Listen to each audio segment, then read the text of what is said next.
He texted her, "Stuck at Mom's for dinner, love you." But she was sitting 3 tables away at the same restaurant, watching him kiss someone else. She didn't make a scene, she simply replied, "Enjoy dinner with your mom," and attached a photo of his table. The sound of his phone dropping was audible. "Hi, my beautiful family. Welcome back to Mr. Peter's Stories. May the heavenly God bless every woman with a heart that radiates love, strength that can move mountains, and wisdom that lights the path for generations. May your days be filled with joy, your nights with peace, and your families wrapped in endless protection. You are the pillars of life, the silent strength that carries homes, the purest reflection of grace and resilience. May every challenge transform into opportunity, every tear turn into hope, and may your sacrifices be honored beyond measure. May your voices be heard, your dreams fulfilled, and your spirits celebrated. You deserve the highest respect, love, and blessings for all that you give to the world. If your heart is true, like the video, if your love is real, write, "I am with Mr. Peter." The champagne tasted like victory, though Misty Sanderson didn't know why yet. She sat alone at table 17, watching her husband's tongue disappear into another woman's mouth. The candlelight made everything look romantic. The French restaurant, the pianist playing something slow and expensive, the way Derek Woods had his hand buried in blonde hair that definitely wasn't his wife's. Misty had been sitting here for 23 minutes, not hiding, not crying, just watching. Her phone buzzed against the white tablecloth. "Stuck at Mum's for dinner, baby. She's going through old photos and getting emotional. Might be late. Love you." Misty read Derek's text twice. The lie was so casual, so practiced, like he'd been doing this for a while. Her thumb hovered over the keyboard. She could call him right now, confront him, make him look up and see her sitting here watching his entire charade collapse, but that would be giving him what he wanted. Drama, emotion, a scene he could twist into being her fault somehow. Misty had learned a long time ago that the most powerful move was always the one nobody expected. She lifted her phone, framed the shot with steady hands. Derek's profile, the blonde's red lipstick smeared across his mouth, the wine bottle between them that cost more than most people's monthly rent, and took the photo. Her fingers didn't shake when she typed back, "Enjoy dinner with your mum." She attached the photo, hit send. Then she took another sip of champagne and counted. 15 seconds. The crash of Derek's phone hitting the marble floor echoed through the restaurant like a gunshot. Every head turned. The blonde jerked backward. Derek's face went white as fresh snow as he stared at his shattered screen, his hands actually trembling as he picked it up. Then his head snapped up, eyes scanning the restaurant like a trapped animal. Their eyes met across 3 tables and a universe of broken promises. Misty raised her champagne glass, smiled, not warm, not forgiving. The smile of a woman who'd just realized she'd been playing chess while her husband played checkers. Derek stumbled to his feet, knocking his chair backward with a clatter that made the couple behind him flinch. The blonde grabbed his arm, her face confused, her mouth moving with questions he wasn't hearing. He shook her off like she was diseased, like touching her suddenly burned. People were staring now, whispering behind menus and wine glasses, phones coming out to record what was clearly about to become a scene. But Misty had never been the type to give strangers a show. She placed her glass down with perfect precision, smoothed her black dress, the one Derek had told her made her look too severe, too professional, not soft enough, and picked up her purse. When Derek started rushing toward her, weaving between tables, nearly knocking over a waiter carrying a tray of desserts, she held up one hand. Palm out. "Stop." He froze like she'd shot him. "Don't," Misty said. One word. Quiet. But it carried across the space between them like a command from God. "Misty, I can explain." "I said don't." Her voice never rose, never cracked. "You're interrupting my dinner, Derek." "Your dinner? You're alone." His voice was too loud, desperate, making people lean back in their chairs to avoid the splash zone of his panic.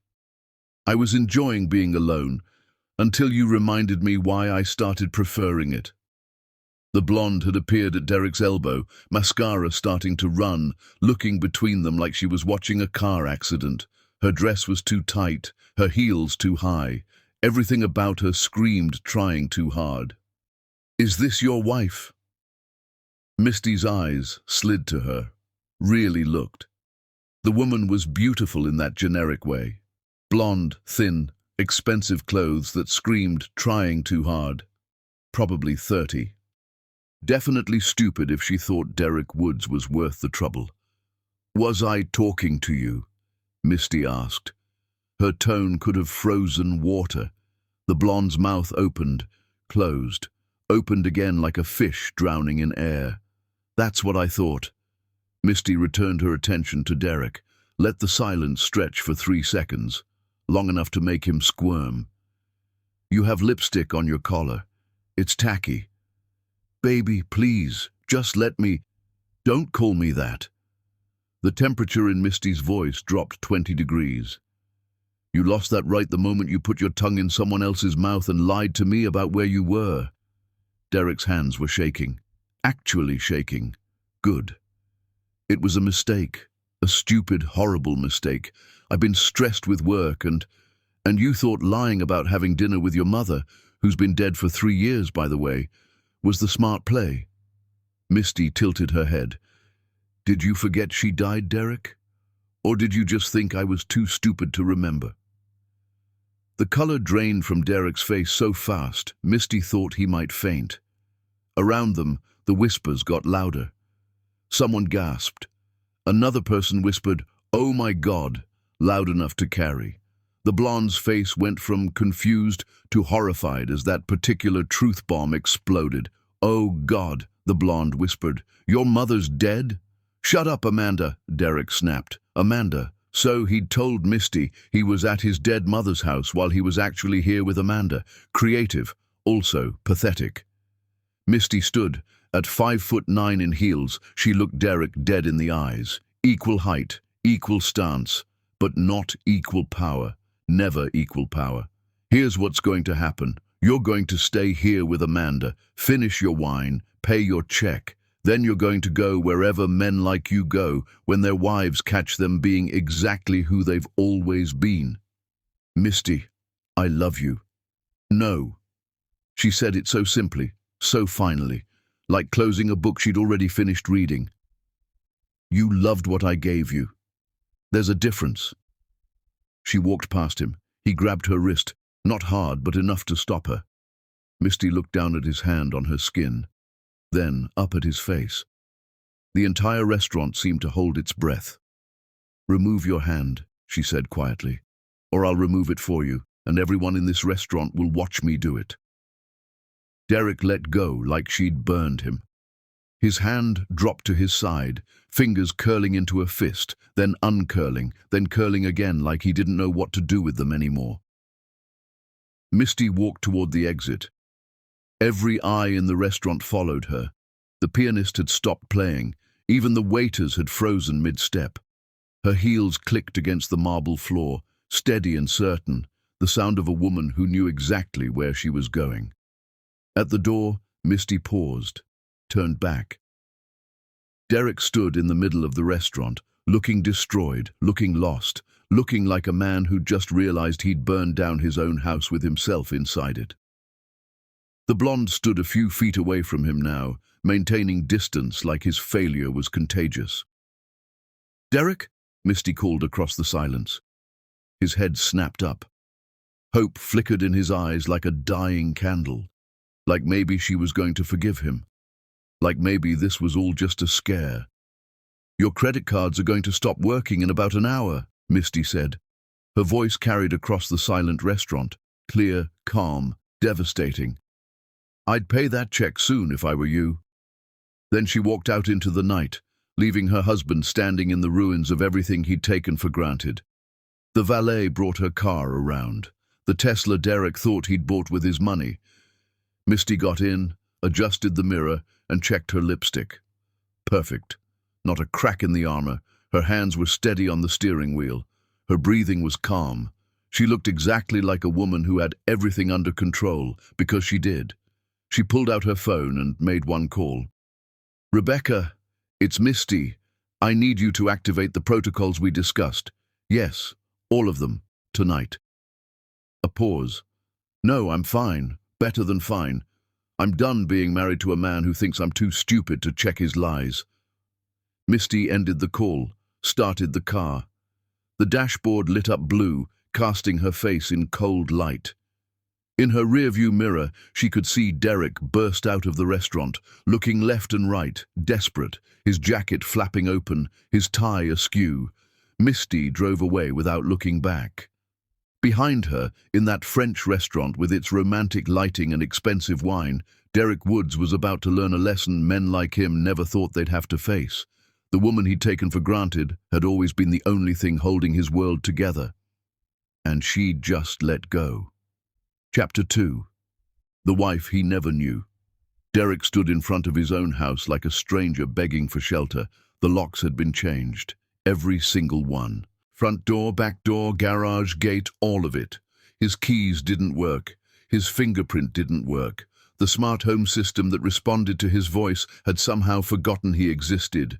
It was 3 in the morning. He'd been standing here for 20 minutes, trying everything. His phone was down to 12% battery. His shirt was soaked with sweat despite the cool night air. His hands hurt from pounding on the door. "Misty!" He pounded on the door again, harder this time.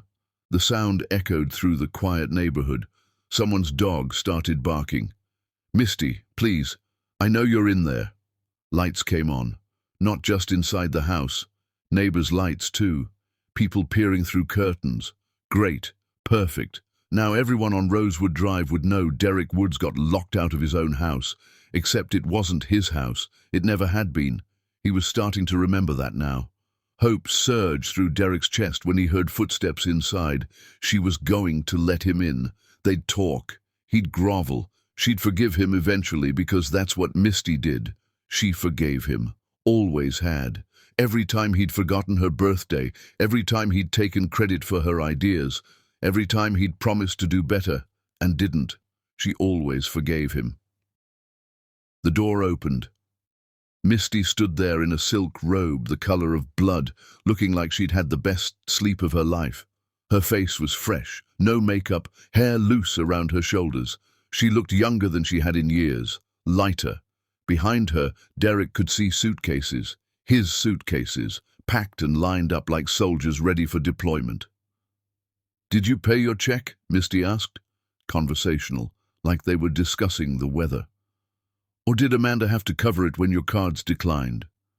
"The cards..." "Misty, what did you do?" "I removed your access to my accounts." She said it like she was commenting on the weather. No heat, no anger, just facts.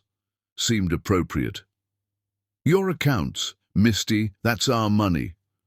"No, Derek." Misty stepped aside. Behind her, a woman in a sharp suit appeared. Rebecca Chen, their family lawyer. No, not their lawyer. Misty's lawyer. Derek's stomach dropped. "It's my money. It's always been my money. You just spent it." Rebecca handed Misty a folder. Misty opened it with one hand, pulled out documents with practiced ease, and held them up like evidence in a trial. "Woods Tech Solutions," Misty read. Her voice was steady, professional, the voice she used for board meetings. Founded 8 years ago. Initial capital investment, $6 million. Source of funds, Misty Ann Sanderson's inheritance from her grandmother, Elizabeth Sanderson, who died in 2016. She paused. Let that sink in. Patent filings for the core algorithm.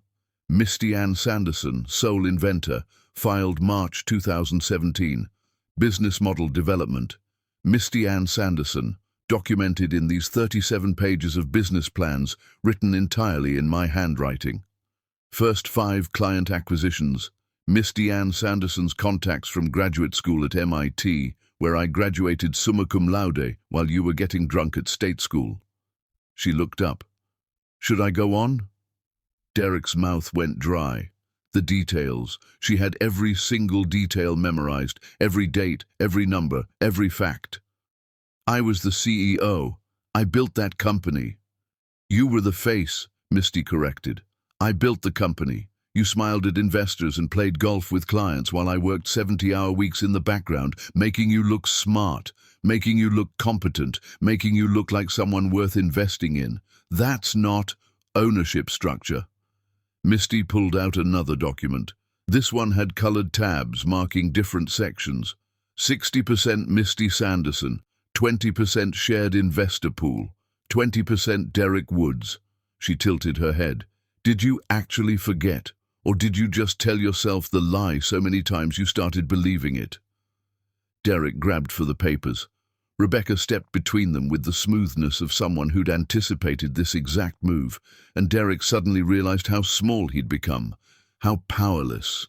Rebecca was 5'4" and probably weighed 110 pounds, but she stood there like a wall he couldn't cross. "You can't do this," he said. His voice came out smaller than he wanted, weaker. "I can. I did. It's done." Misty gestured to the suitcases behind her.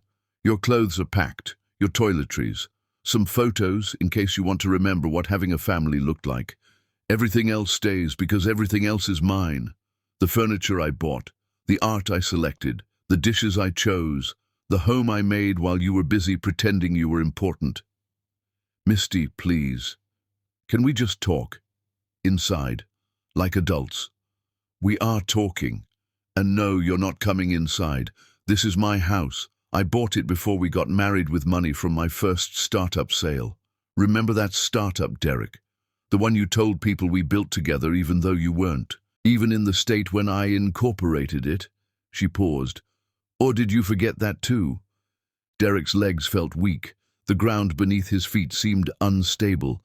This wasn't how this was supposed to go. Misty was supposed to cry, throw things maybe, scream at him, let him grovel and eventually soften. Not this cold, calculated dismantling of his entire existence. "Where am I supposed to go?" The question came out smaller than he meant it, quieter, like a child asking where he was supposed to sleep. "I don't care." Misty's face showed nothing. No anger, no sadness, nothing. Just that cool assessment she usually reserved for business deals gone bad. "Call one of your friends, the ones you were laughing with last week when they made jokes about me at dinner. I'm sure they'll help." "What are you talking about?" "Devon Marcus, Brandon Lee, Justin Chang." Misty counted them off on her fingers, each name precise. "Your golf buddies, the ones who spent 2 hours at our anniversary party last month calling me the ballast, and wondering why a catch like you settled for someone so ordinary. You remember that dinner, Derek? Because I do. I was in the kitchen, the door was open. I heard every word, every laugh, every joke at my expense." Derek's face went hot. He'd forgotten about that. Or maybe he'd just hoped she hadn't heard. "They were drunk. They didn't mean—" "You laughed," Misty said. Each word landed like a slap. "They called your wife ordinary, boring, not good enough for you, and you laughed. You didn't defend me. You didn't tell them to shut up. You didn't stand up and end the dinner. You laughed and said, she has other qualities. I was going to say you were brilliant, but you didn't." Misty's voice finally showed emotion. Not sadness. Rage. Pure, cold rage that had been building for months, maybe years. "You let them disrespect me in my own home, while I cooked food for them with my own hands, cleaned plates they ate from, smiled while they patronized me, and you said nothing. So forgive me, Derek, if I don't give a damn where you sleep tonight." She snapped her fingers. 2 men appeared from inside the house. Movers, Derek realized. Professional ones wearing company uniforms. They picked up his suitcases and carried them down to the driveway with the efficiency of people who'd done this before. "Wait!" Derek's voice cracked. "Misty, I'm sorry. I'm so sorry. I know I messed up. I know I—" "You don't know anything." Misty stepped closer. In the porch light, Derek could see her eyes were dry. Not a single tear. Not even close. "You think you messed up tonight? Derek, you messed up 3 years ago when you started taking me for granted. You messed up every time you let your friends mock me. Every time you forgot to thank me for the work I did while you took credit. Every time you came home and asked what's for dinner without asking how my day was. Every time you introduced me as my wife instead of Misty Sanderson, the woman who actually runs our company. I'll change. I swear to God You'll what? Stop cheating? Stop lying? Stop taking credit for my work? Misty laughed, and it was the cruelest sound Derek had ever heard, sharp and bitter and final. You told me you were having dinner with your dead mother, Derek. Your dead mother. That's not a mistake. That's not a slip of the tongue. That's who you are. A man who will say anything, lie about anything, use anyone, including his dead mother's memory, to cover his own ass. Rebecca cleared her throat. Mrs. Woods, we should... Miss Sanderson, Misty corrected, her voice sharp. I'm going back to my name. I'm filing the paperwork tomorrow. He can keep his. I don't want it anymore. Derek felt like he was drowning. Misty, please, I love you. No, you don't. Misty looked at him like he was something sad and broken on the side of the road.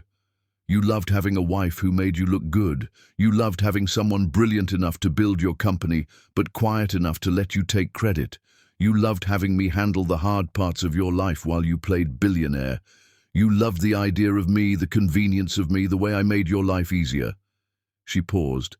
But you never loved me, because if you did, you wouldn't have been able to do what you did tonight. That's not true. Tell me something. Misty crossed her arms. What's my favorite color? Derek opened his mouth, closed it. His mind went blank, completely blank. How did he not know this? They'd been married 6 years. My favorite book? Nothing. He knew she read constantly. But what did she read? He'd never asked. The name of my thesis advisor in graduate school, the one who helped me develop the algorithm that made you rich. Derek's silence was answer enough. The silence stretched between them like a chasm. You don't know, Misty said softly, almost gently, which somehow made it worse. We've been married 6 years, and you don't know basic things about me because you never bothered to ask. But I know everything about you, Derek. I know you take your coffee black with 1 sugar. I know you're allergic to shellfish, and you found out in 4th grade when you ate shrimp at a birthday party. I know your favorite movie is The Godfather, and you cry every time you watch the ending, even though you pretend you don't. I know you bite your lower lip when you're lying. I know these things because I paid attention, because I loved you. Loved? Derek's voice broke on the word. Past tense? Past tense, Misty confirmed. I stopped loving you somewhere between the 3rd time you forgot my birthday and the night you told investors you came up with the algorithm yourself at that conference in Miami. I just didn't realize it until I saw you kissing someone else and felt relieved instead of hurt. Derek's knees actually buckled. He caught himself on the doorframe, fingers digging into the wood. Your friends? Misty continued, relentless. The ones you think will help you. I paid them. Every golf game, every club membership, every investment opportunity they threw your way, I funded all of it. My money bought their loyalty, Derek, not yours. You don't have money. You never did. You just had access to mine. She smiled. Watch how fast they disappear now that I've cut off the supply. You're lying. Call them, Misty challenged. Right now, call Devon. Tell him you need a place to stay. Derek pulled out his phone with shaking hands, dialed Devon's number. It rang, and rang, and rang. Voicemail. He tried Brandon. Same thing. Justin. Straight to voicemail. They're asleep, Derek said desperately. It's 3 a.m. They're awake, Rebecca said, holding up her own phone. I sent an email to all of Mr. Woods' associates at midnight, informed them that Ms. Sanderson, would no longer be providing financial backing for any ventures associated with Mr. Woods. The responses came in within minutes. She turned her phone around. Derek saw a chain of emails, every single one declining future association, every single one citing changed circumstances, every single one throwing him away like garbage, like he'd never mattered at all. No, Derek whispered. Yes. Misty's face was stone. You want to know what else I did tonight while you were panicking? I called the investors, the real ones, the ones whose money keeps Woods Tech running, told them I'd be taking a more active role moving forward. Not one of them objected. In fact, most of them said they'd been hoping I'd step up because they knew, everyone knew except you apparently, that I was the real talent behind the company. Misty, you can't. I can. I am. It's done. She stepped back into the house. There's a board meeting Monday morning, 9 sharp, emergency session. I suggest you attend. Should be educational. What happens Monday? Misty's smile was sharp enough to cut. You'll find out with everyone else. She started to close the door. Derek shoved his foot in the gap, like he'd seen people do in movies, like it would make a difference. I can fix this, he said, voice raw, desperate, pathetic even to his own ears. Misty, please, just give me a chance to fix this. You had 6 years of chances, Derek. You used every single one to prove I was right not to trust you. You had 6 years to ask me about my day, to defend me to your friends, to treat me like a partner instead of a servant. You had 6 years to love me the way I deserved, and you wasted all of them. She looked at his foot in her doorway. Move, or I'll break it. Something in her eyes told Derek she absolutely would. No bluff, no hesitation. She'd slam the door on his foot and not lose a second of sleep over it. He moved his foot. The door closed with a sound like the end of the world. The lock clicked, then another lock, then another. 3 locks. When had she installed 3 locks? Derek stood there on the porch of his own house. No, Misty's house. It was always Misty's house, and felt reality crash down around him like a building collapse. His phone buzzed, a notification, bank account access denied, another buzz, credit card cancelled, another, credit card cancelled. His email pinged, a message from Woods Tech's head of security. Your building access has been revoked pending Monday's board meeting. Please return your security badge to HR by end of business Friday. Derek sank down onto the porch steps, still holding his dead phone, watching the sun start to rise over the city he'd thought he owned. Behind the closed door, he heard Misty's voice, calm and clear. Rebecca, get me the Forbes reporter, the one who's been asking for an interview. I want to schedule it for next week. I think it's time people knew the real story behind Woods Tech Solutions. Derek put his head in his hands and finally understood the truth. He hadn't just lost his wife tonight. He'd lost everything, and Misty Sanderson had been the one holding it all together the entire time. He just hadn't noticed. Or maybe he had noticed and just hadn't cared because it was easier to pretend he'd done it all himself.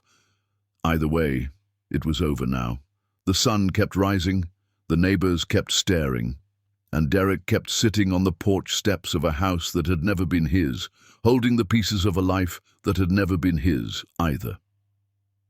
Chapter 3. The King Finds No Kingdom. Derek's car wouldn't start. He sat in the driver's seat of his Mercedes, turning the key over and over, getting nothing but a sick clicking sound. The battery was dead, or maybe Misty had done something to it remotely. The car was registered in her name too, he was starting to realize. Everything was in her name. The sun was coming up over the hills. Saturday morning. People were jogging past Misty's house. No, stop calling it that.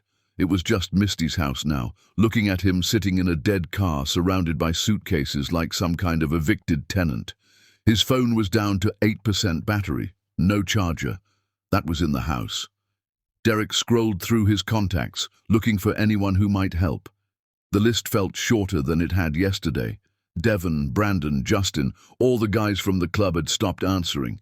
He tried his business partner, Marcus Rivera, the one who ran the satellite office in San Diego. Ring, Rye. Derek. Marcus's voice was cold. Interesting night? Marcus, thank God. Listen, you need me to pretend I didn't get a very detailed email from Misty Sanderson at 1 in the morning explaining that you committed fraud against the company. Derek's blood turned to ice. What? She attached documentation. Expense reports where you claimed personal purchases as business costs, client dinners that never happened, a hotel in Cabo that you charged to the company card while telling everyone you were at a tech conference in Seattle. Marcus laughed, but it wasn't friendly. That was Amanda, wasn't it? The blonde from last night. How did you... It's all over social media, Derek. Someone recorded the whole thing at the restaurant. You're trending on Twitter. Well, you and your dead mother that you supposedly had dinner with. Derek felt sick. Marcus, that's not, I can explain. Save it. The board meets Monday. I'll be there. And Derek, I'm voting against you. We all are. The line went dead. Derek stared at his phone, trending on Twitter. He opened the app with shaking hands. There it was, top of his feed. Video footage from last night, someone's phone camera catching Misty's voice carrying across the restaurant. Your mother's been dead for 3 years, by the way. Did you forget she died, Derek? Or did you just think I was too stupid to remember? 7 million views. 20,000 retweets. The comments were brutal. Imagine lying about your dead mom to cheat on your wife. That woman is ice cold and I respect it. His wife built his company and he cheated. Men are trash. Derek closed the app before he could read more.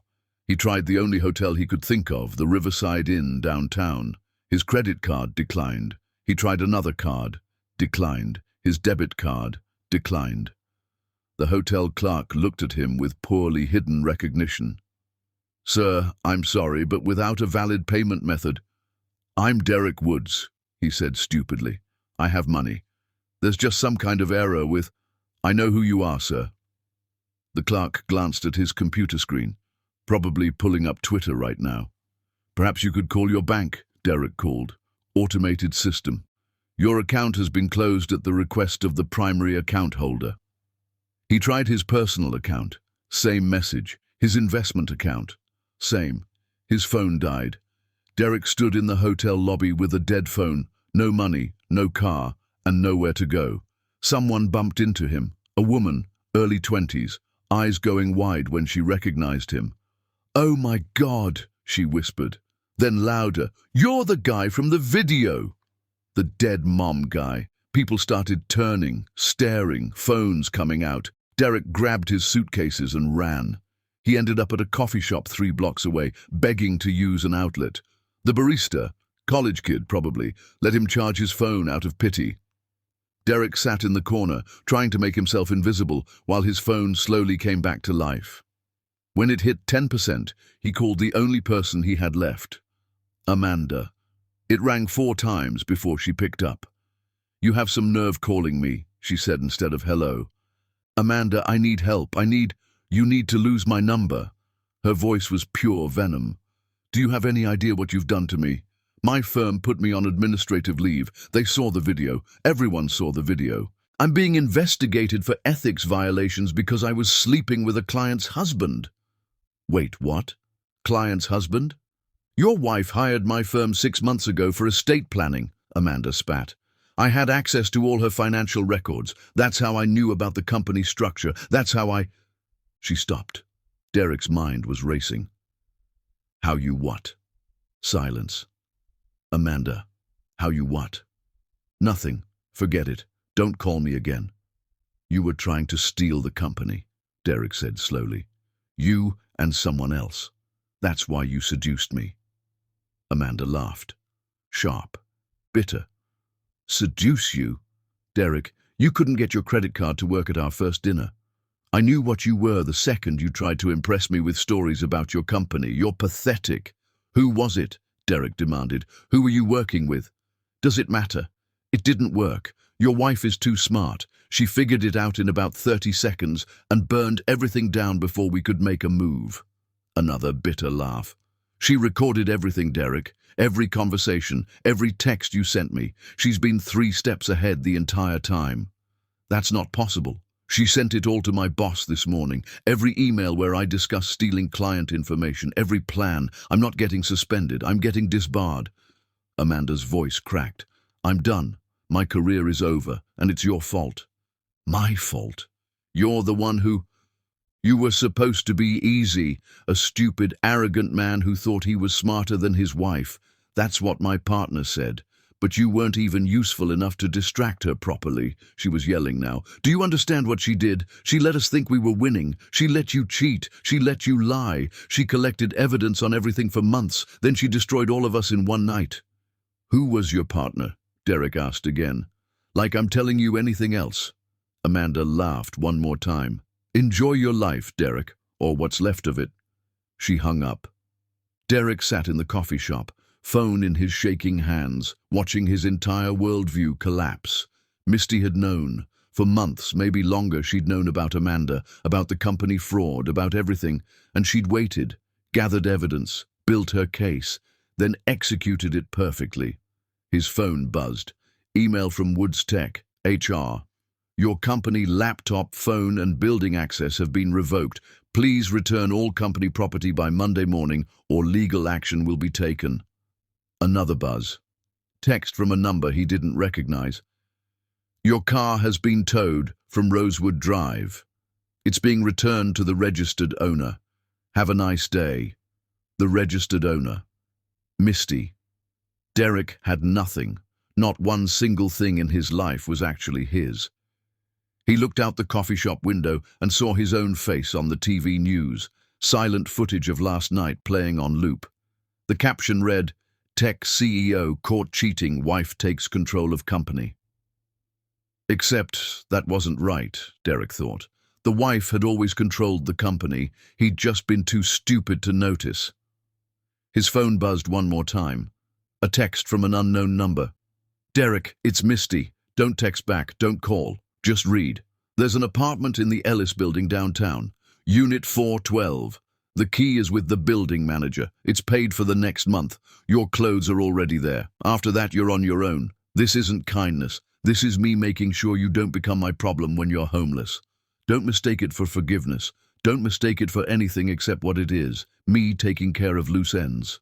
P.S. I'm jogging through Riverside Park tomorrow morning at 7. Don't be there. Don't approach me. Don't exist in my world anymore. I'm done cleaning up your messes. Derek read it 3 times. She'd already moved his clothes. Already set him up somewhere to live. Already thought 3 steps ahead about what would happen when he had nowhere to go. She was still taking care of him, even while destroying him, even while clearly hating every atom of his existence, because that's who Misty was. Thorough, careful, always thinking ahead. And he'd thrown her away for Amanda, a woman who'd been using him the entire time. Derek put his head down on the coffee shop table. Through the window he could see the park, Riverside Park, where Misty jogged every weekend, where they used to jog together before he started sleeping in and making excuses. Tomorrow morning at 7, she'd be there. And Derek understood with crystal clarity that if he showed up, if he tried to talk to her, she would destroy him even more completely than she already had. Because Misty Sanderson didn't make threats. She made promises. And she always, always kept them. Chapter 4. The throne she takes. The boardroom at Woods Tech Solutions had floor-to-ceiling windows overlooking the bay. Derek had spent 6 years staring out those windows from the head of the table, thinking he owned the view. Monday morning, 9 sharp, he walked in to find every seat filled except 2. His seat, and the one at the opposite end of the table. Derek, Marcus Rivera nodded without smiling. Take a seat. Derek looked at his usual chair. Some kid from accounting was sitting in it, looking nervous. That's my seat, Derek said. Not anymore, Marcus replied. Sit wherever there's space. The only empty chair was in the corner, the chair they usually saved for interns taking notes. Derek's face burned, but he sat. The 12 board members stared at him, not one friendly face. These were people he'd had drinks with, played golf with, called friends. Now they looked at him like he was something tracked in on someone's shoe. We're waiting for Ms. Sanderson, Marcus said, checking his watch. Ms. Sanderson, not Mrs. Woods anymore. The door opened. Misty walked in and Derek's heart stopped. She wore red, blood red, a suit that probably cost more than his first car, tailored perfectly, making her look like she could buy and sell everyone in this room. Her hair was pulled back, diamond earrings catching the light, heels that made her tower.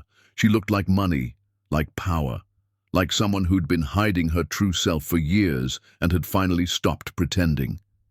Behind her came Rebecca and 2 lawyers Derek didn't recognize. Gentlemen, Misty said. Not good morning, not hello, just gentlemen. Like she was announcing that playtime was over. She walked to the head of the table. The kid in Derek's old seat practically fell over himself, scrambling out of it. Misty sat down, smoothed her jacket. looked at each board member in turn. Then finally her eyes landed on Derek. She didn't smile, didn't frown, just looked at him like he was a problem she was about to solve. "Let's begin," Misty said. "Rebecca, the documentation." Rebecca placed a folder in front of each board member. Derek got one too. He opened it with shaking hands. Articles of incorporation, Woods Tech Solutions, ownership structure, highlighted in yellow. Misty Ann Sanderson, 60% investor pool, 20%, Derek Michael Woods, 20%. "I want to make sure we're all clear on the facts," Misty began. Her voice was calm, professional, terrifying. "I founded this company 8 years ago with $6 million of my inheritance. I developed the core algorithm. I recruited our first 10 clients. I built the infrastructure that allowed this company to grow." She paused. Let that sink in. Derek Woods served as public-facing CEO. His contributions included client relations, public speaking, and brand representation. Valuable contributions, but not foundational. One of the board members, Janet Wu, head of operations, cleared her throat. "Ms. Sanderson, we appreciate the clarification, but we've all known about the ownership structure for years. Why are we here?" "We're here," Misty said, "because Derek has been committing fraud against this company for approximately 3 years. Rebecca?" Rebecca stood, pulled up a presentation on the screen. Expense reports filled the display, hundreds of them, each one highlighted. "December 2022, Rebecca began. Hotel charges in Cabo San Lucas, totaling $47,000. Reported as business expense, conference attendance. In reality, personal vacation with Amanda Reese, attorney at Foster & Hughes." Derek's face went white. "March 2023, luxury car lease, charged to company. Reported as client transportation vehicle, actually used exclusively for personal use." The list went on, and on, and on. Dinners that never happened, conferences he never attended, flights to cities where no business was conducted, all on the company card, all fraudulent. "Total estimated theft," Rebecca concluded, "approximately $2.3 million over 3 years." The room was silent. Janet Wu looked at Derek like he'd just grown a second head. "Is this accurate?" Derek opened his mouth. Nothing came out. "Mr. Woods," Misty said, still so calm, still so professional, "would you like to respond to these allegations?"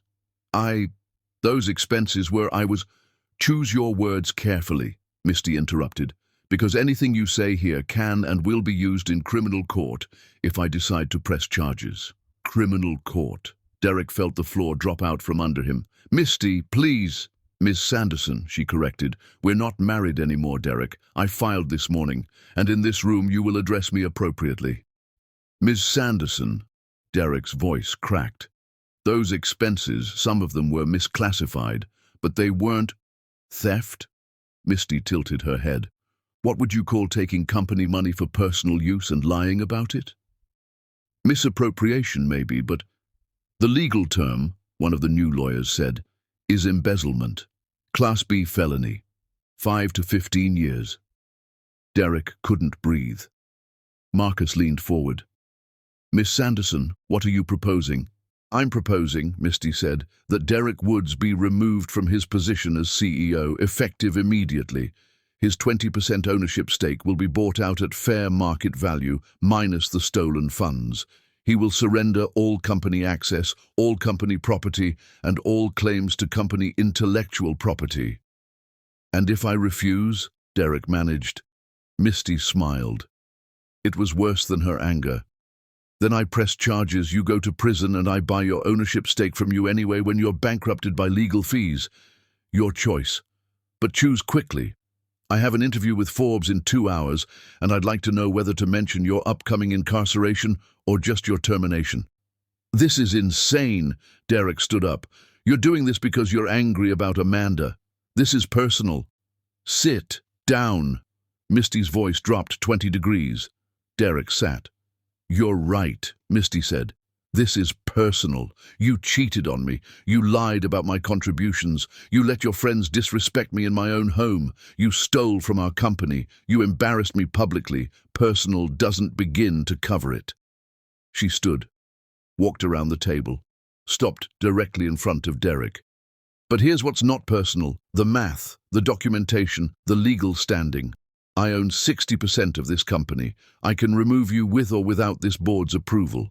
I brought them here as a courtesy, to show them who's actually been running things. She leaned down, close enough that only Derek could hear her next words. You're nothing without me, she whispered. You've always been nothing without me. And now everyone knows it. She straightened, addressed the room. All in favor of removing Derek Woods as CEO and accepting the buyout terms as stated? Every hand went up, every single one. People he'd worked with for years, people he'd called friends, all voting to destroy him. Motion passes unanimously, Marcus said. Derek, you're out. Rebecca stepped forward with papers. Sign here, here, and here. You have 48 hours to return all company property. After that, we involve law enforcement. Derek stared at the papers, at the sum, $4 million, for his 20% stake, less the $2.3 million he'd misappropriated, $1.7 million. That's what his career was worth. Sign it, Misty said, or go to prison. I genuinely don't care which you choose. Derek picked up the pen. His hand was shaking so badly he could barely write his name, but he signed, all 3 pages. Excellent.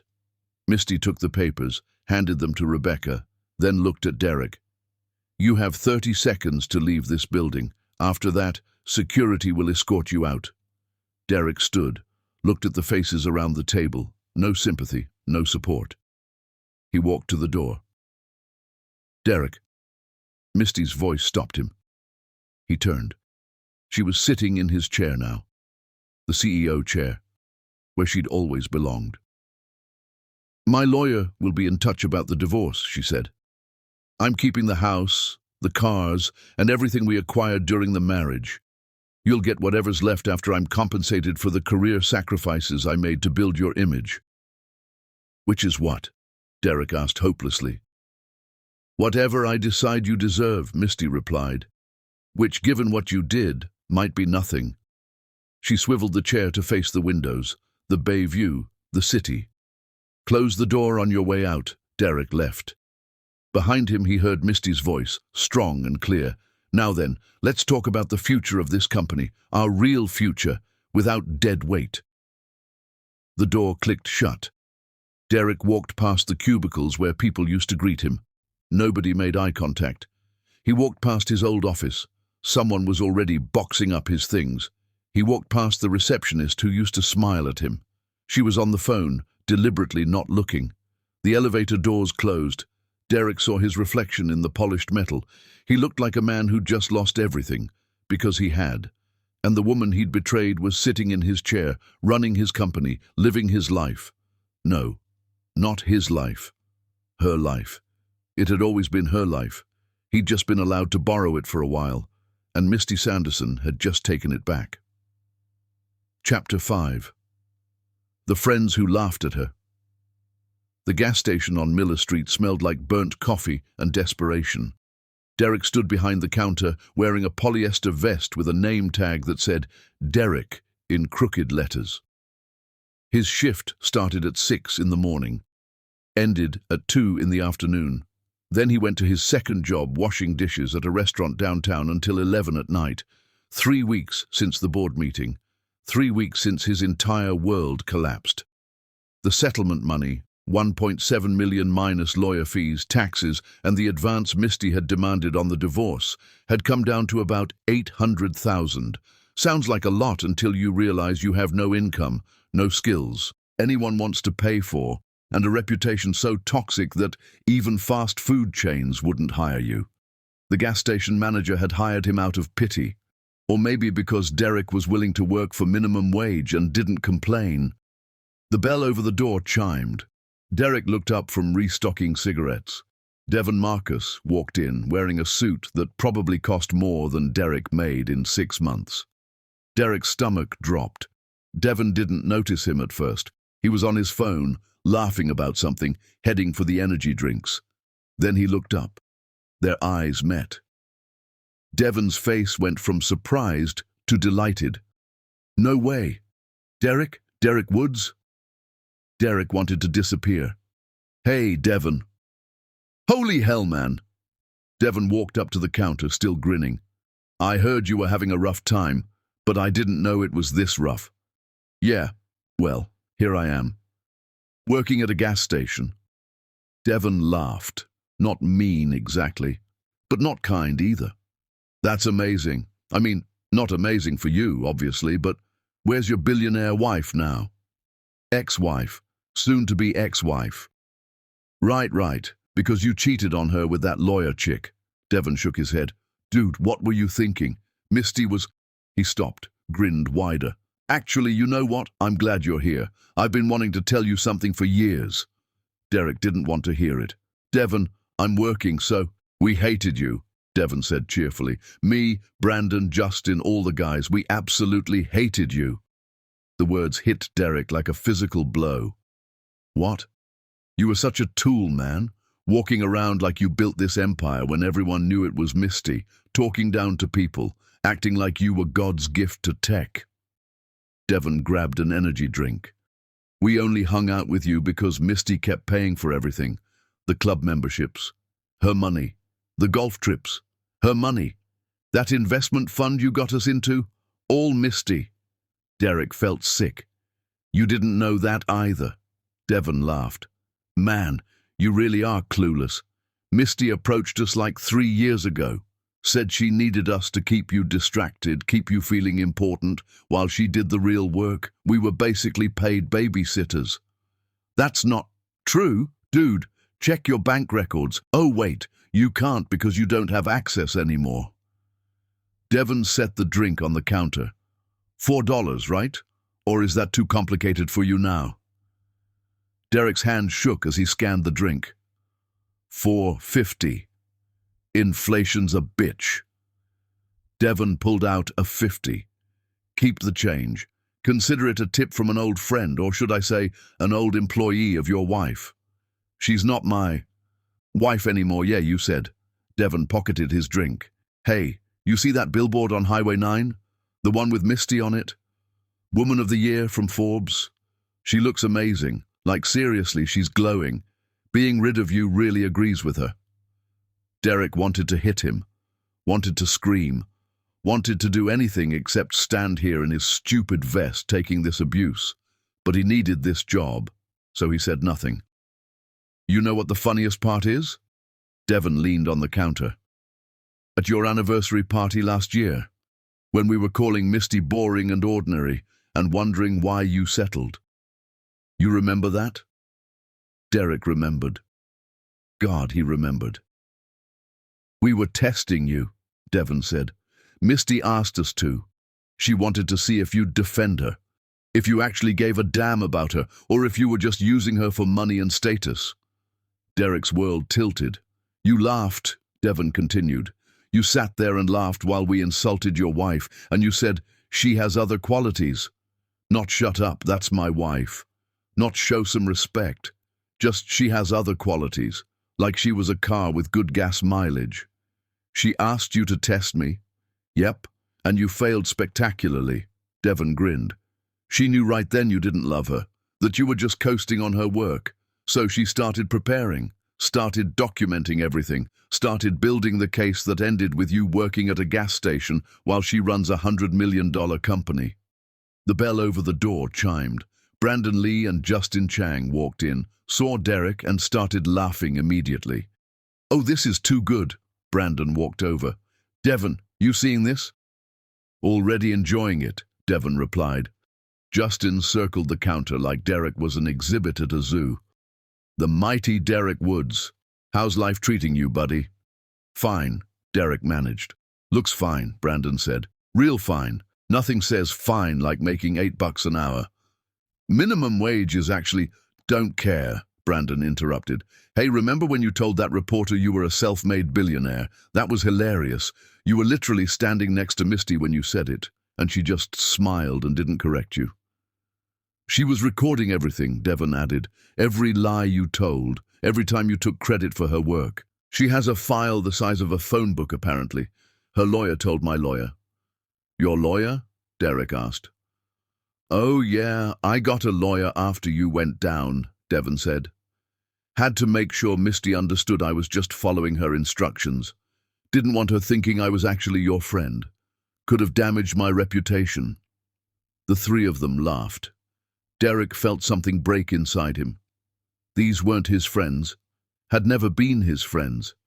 They'd been Misty's employees, paid to keep him distracted while she built something real, and he'd been too stupid to see it. Anyway, Justin said, grabbing chips and a soda, this has been fun, but we've got a real business meeting to get to. With real business people. You know how it is. Oh wait, you don't anymore. They paid with exact change. Left no tip.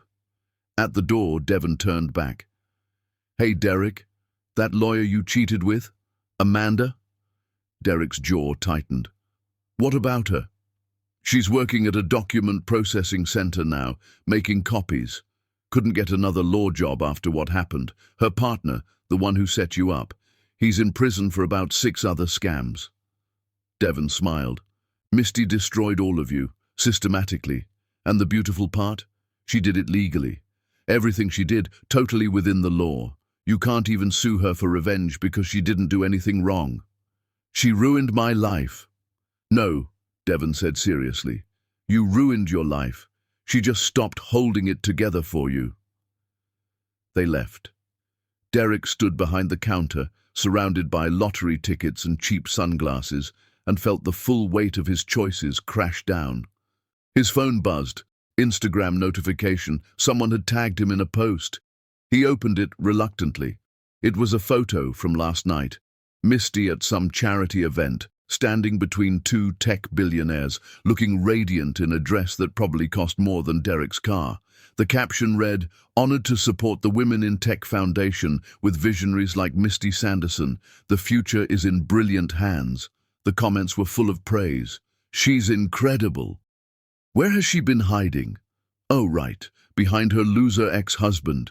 Cheating on this woman? He deserves everything he got. Derek closed the app, looked around the gas station, the flickering fluorescent lights, the stained tile floor. The security camera pointed at him like judgment. This was his life now. Misty was on billboards, on magazine covers, running the company they'd built together. No, that she'd built while he smiled for cameras. And Derek was here, selling cigarettes to people who used to envy him. The bell chimed again. Derek looked up, ready for more humiliation. It was a teenager buying energy drinks. Didn't recognize him, didn't care who he was. Somehow, that was worse than Devon's mockery, being nobody, being invisible, being exactly what Misty had warned him. He was under all the money and status, nothing special at all. Just a man who'd gotten lucky enough to marry someone brilliant and stupid enough to throw her away. Chapter 6.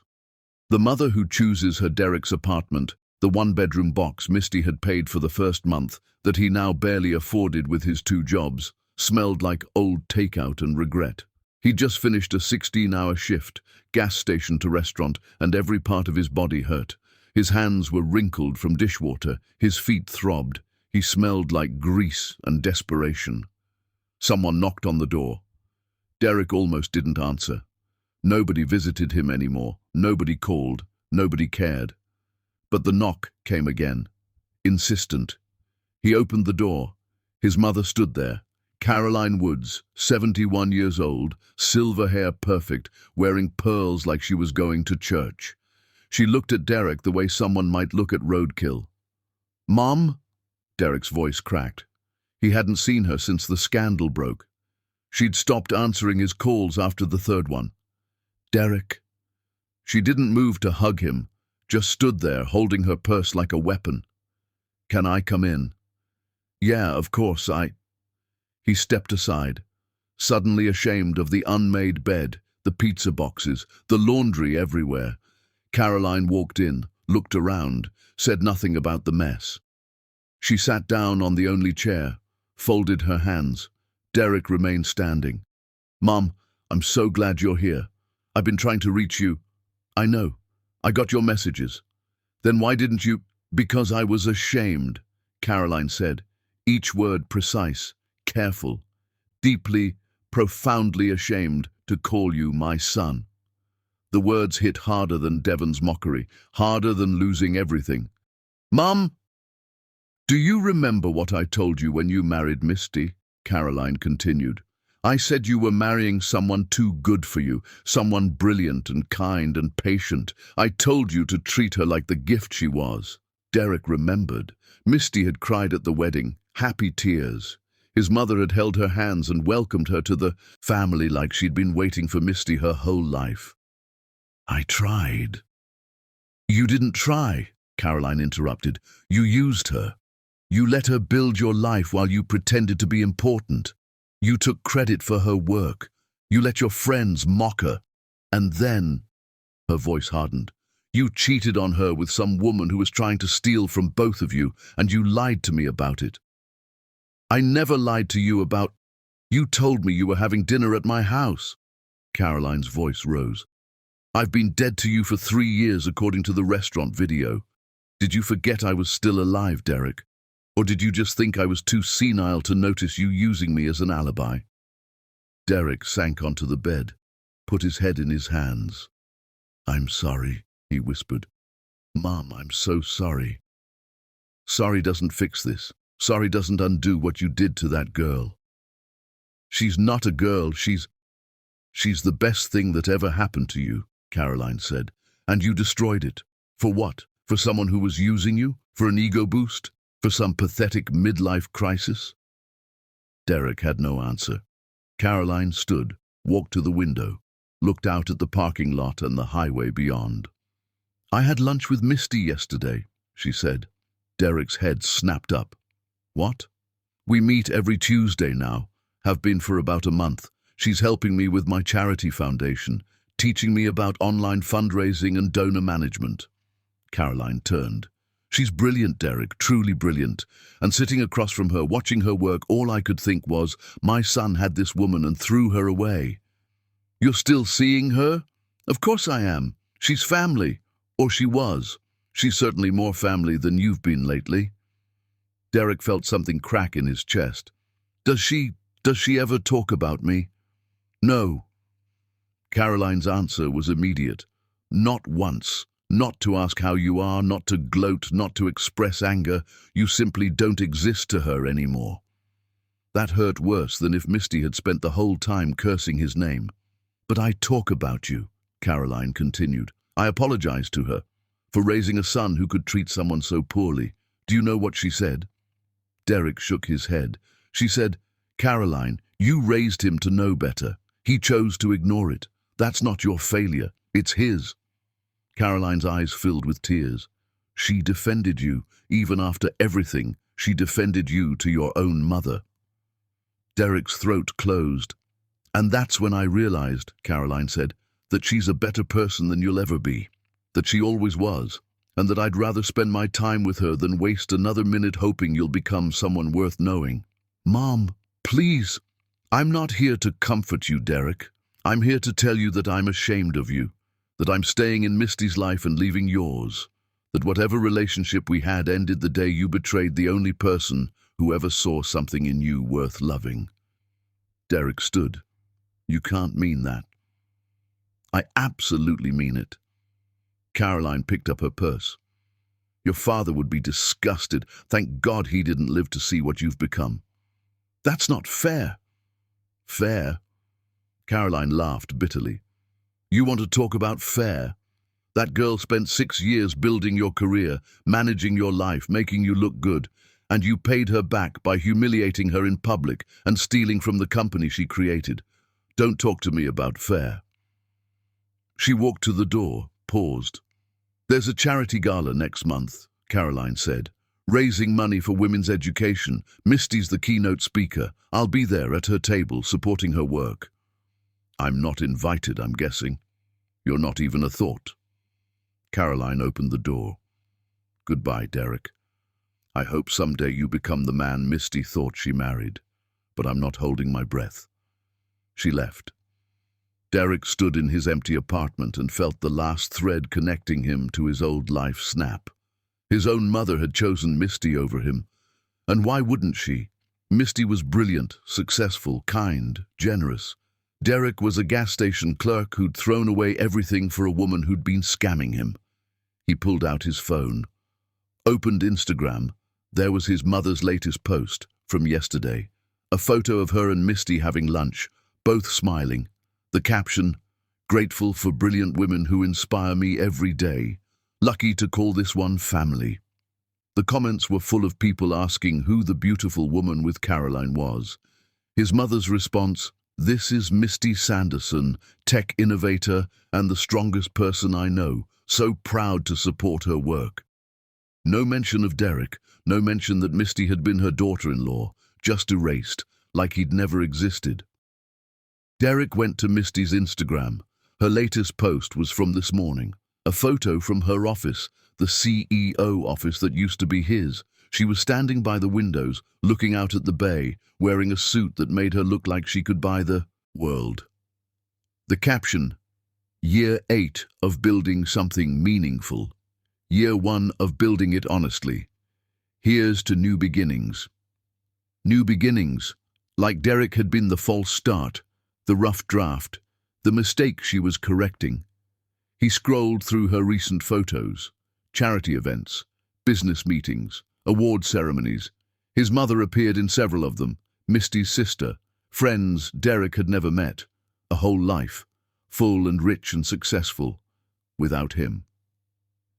Derek closed the app, lay back on his unmade bed, stared at the water-stained ceiling, and realized that even his own mother had figured out what he was just starting to understand.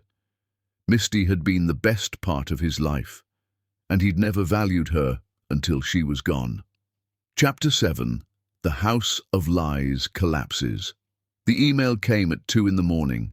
Derek had just gotten home from the restaurant, exhausted and smelling like industrial soap. He collapsed on his bed, still wearing his shoes.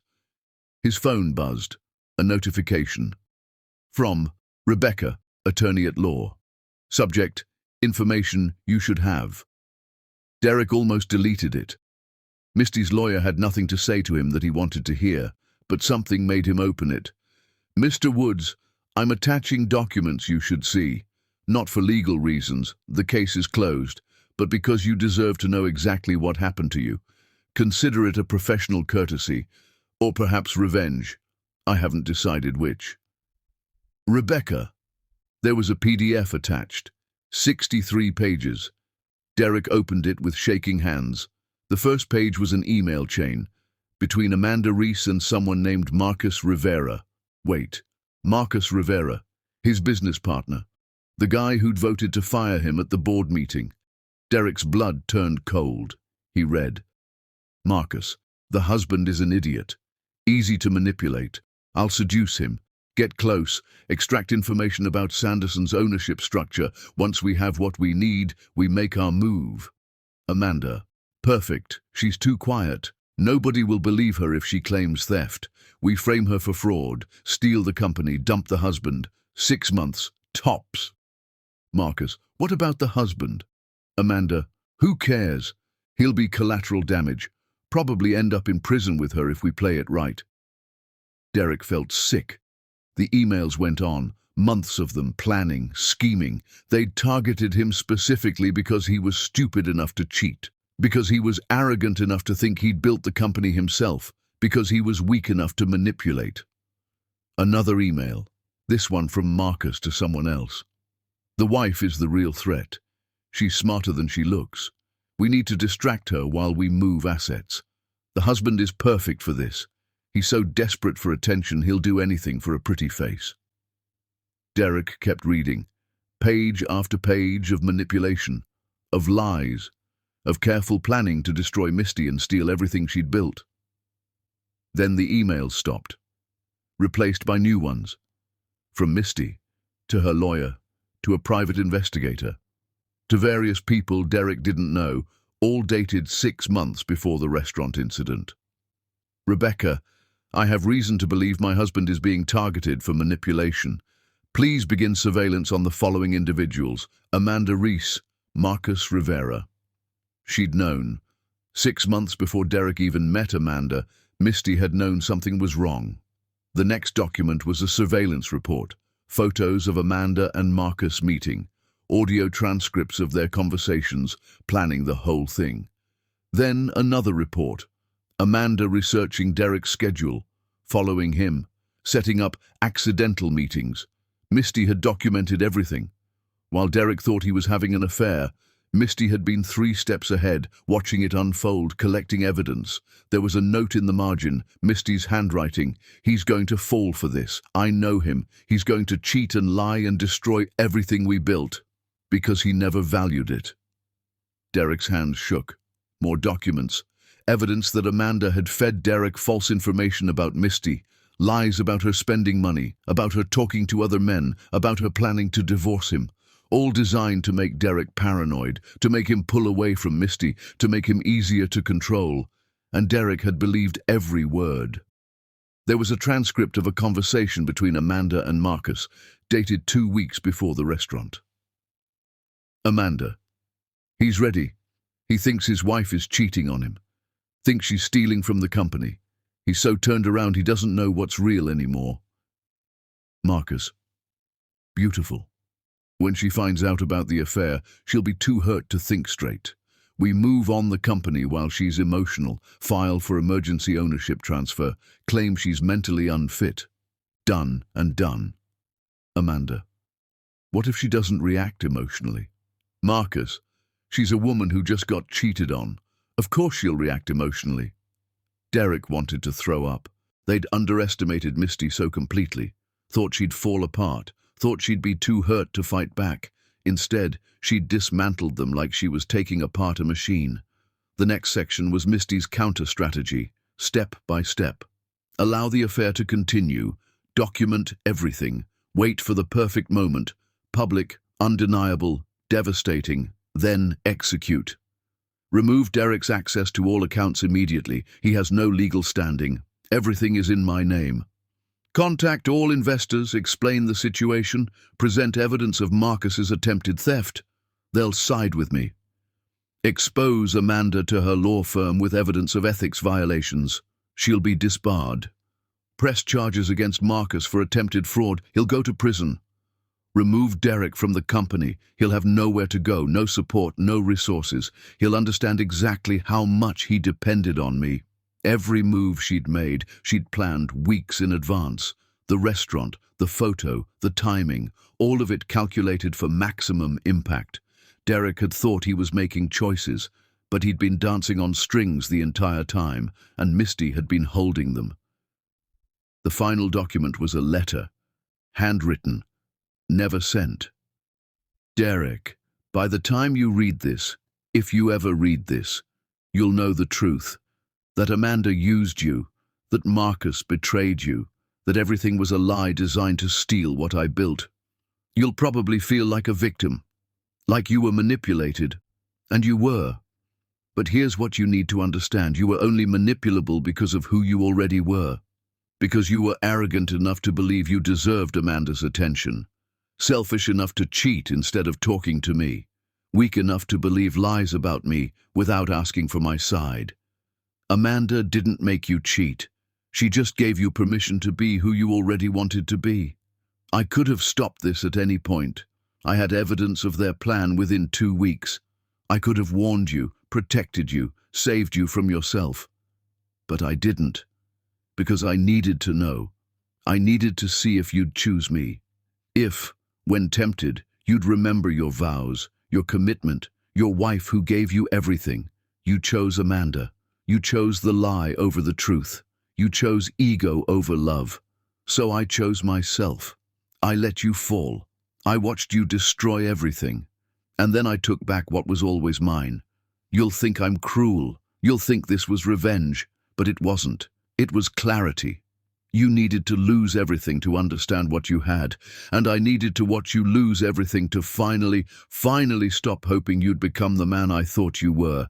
Consider this your education. It's the most expensive lesson you'll ever learn. Misty. Derek read it 3 times. Then he put his phone down, walked to his bathroom, and threw up. When he came back, he looked at the email from Rebecca again. There was one more line at the bottom he'd missed. P.S. Marcus Rivera is serving 18 months in federal prison for attempted corporate fraud. Amanda Reese lost her law license and works processing legal documents for minimum wage. They both thought they were smarter than Misty Sanderson. They weren't. Neither were you. Derek sat on his bed in his tiny apartment, 3 in the morning, alone, destroyed, and finally understanding that everything, absolutely everything, had been his choice. Amanda hadn't seduced him. She'd just offered what he already wanted. Marcus hadn't betrayed him. Derek had never been his partner in the first place, and Misty hadn't ruined his life. She just stopped holding it together. The difference being, if you need someone to hold your life together, you never really had a life at all. You just borrowed theirs. Chapter 8. The Encounter That Breaks Him 6 months. Derek had been living in his new reality for 6 months. 2 jobs, 70-hour weeks, barely making rent. His hands had permanent calluses from the gas station register and dishwater. His body ached constantly. He'd lost 20 pounds because he couldn't afford to eat much. But he kept going, because what else was there? Saturday night. Derek had just finished his shift at the restaurant, almost midnight. He was walking to the bus stop when he passed Alessandro's, the Italian place where it all started, where he'd kissed Amanda while lying to Misty about his dead mother. He should have kept walking, but something made him look through the window, and there she was. Misty. She wore black, simple, elegant, devastating. Her hair was different, shorter, sophisticated. She was laughing at something, her head tilted back, looking more beautiful than Derek remembered. Across from her sat a man, tall, maybe 40, well-dressed, handsome in that effortless way some men managed. He was leaning forward, clearly interested, clearly charmed. Derek's heart stopped. He couldn't move, couldn't breathe, just stood there on the sidewalk watching his ex-wife have dinner with someone else. Misty said something. The man laughed, reached across the table, touched her hand. She didn't pull away. Derek felt something crack inside his chest.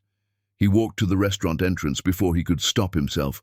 The hostess tried to intercept him. "Sir, do you have a reservation?" "I just need to talk to someone." "Sir."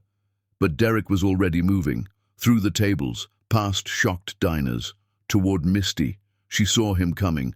Her face didn't change, no surprise, no anger, nothing, just that same cool assessment she'd given him 6 months ago when she destroyed his life. "Misty," Derek said. His voice came out hoarse. "Please, I need to talk to you." The man across from her looked confused. "Is this—" "Nobody important," Misty said, not taking her eyes off Derek. "Someone who used to be relevant." The words hit like bullets. "Please," Derek said again. He was aware people were staring, didn't care. "Just 5 minutes, I'm begging you." "Then beg," Misty said calmly. "Get on your knees and beg. Maybe it'll be amusing." Derek felt his legs buckle. He actually started to kneel. Misty held up one hand. "Oh my God, you were actually going to do it." She looked at her date. "This is my ex-husband, the one I told you about. The one who cheated, lied, stole, yes." Misty turned her attention back to Derek. "What do you want, Derek?" "I want—" His throat closed. "I want to apologize.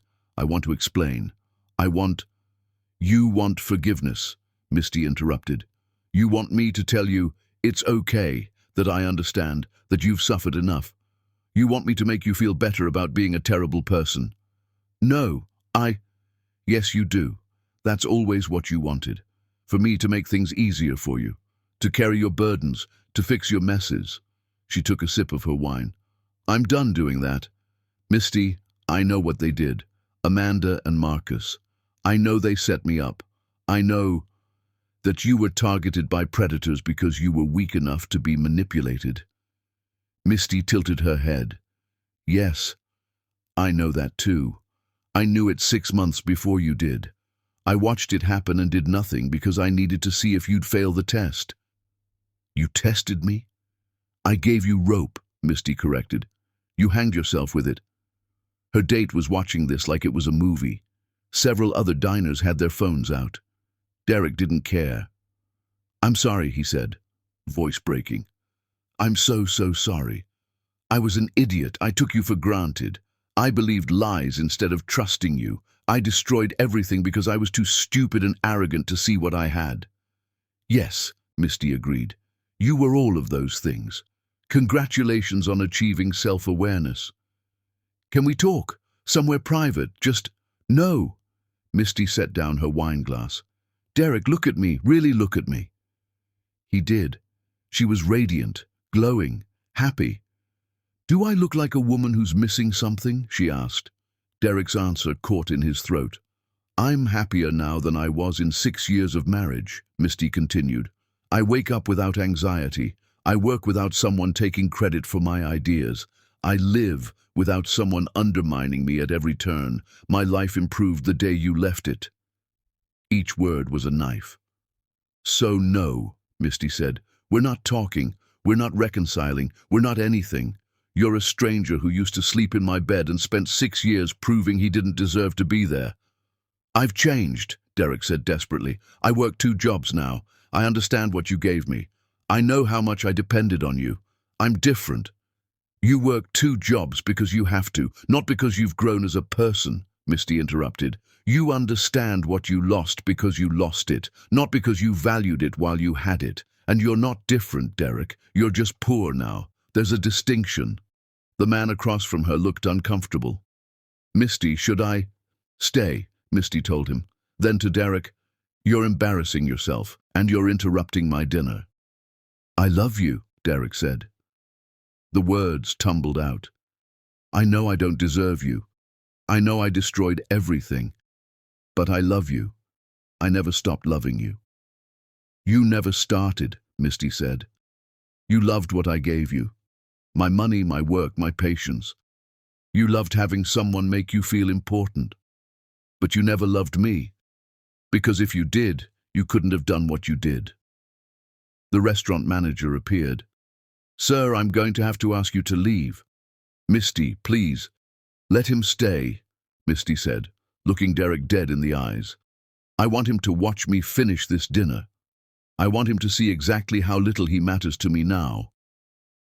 She turned back to her date, started talking about something work-related, laughing again, completely dismissing Derek's existence. Derek stood there for 10 seconds, 20, 30. Nobody acknowledged him. He was invisible, less than invisible. He was furniture, wallpaper, nothing. Finally, Derek turned to leave. Derek! Misty's voice stopped him.